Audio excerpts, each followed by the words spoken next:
College యొక్క చరిత్ర ఆధారంగా చూస్తే ఇది చాలా పేరుగాంచినటువంటి కాలేజీ.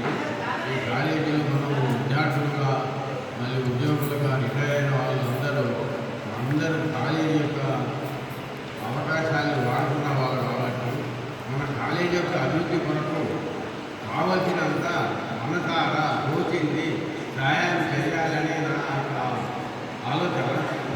మన సార్ చెప్పినట్టు మన అల్లుని విద్యార్థులు కానీ ఎవరైనా కానీ ఏదైనా చేయాలనుకుంటే మన కాలేజీకి విద్యాలయాలు లేకుండా ఉంటే సమాజము ఆలోచన ధోరణి విచక్షణ జ్ఞానాలు అన్నీ రాకుండా ఆగిపోతాయి.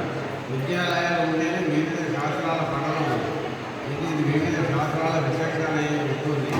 అందుకని విద్యాలయాలు ఎప్పుడు కూడా సమాజము సహకరిస్తూ ఉన్న పద్ధతుల్లో ఎవరి సలహాలు బట్టి వాళ్ళు మళ్ళీ సిలబస్ ఉద్యోగావకాశాలని విచక్షణ వ్యాపారాలు రాజకీయ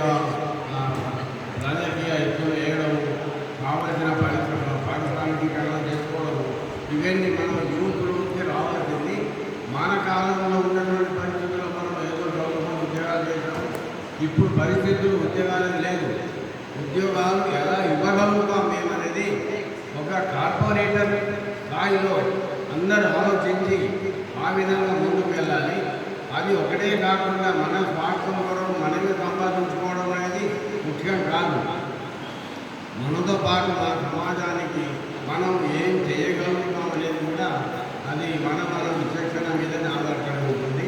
సమాజం అనేది సమాజం ఉంటేనే నువ్వు లేకుండా సమాజం ఒకటి సమాజం కాదు.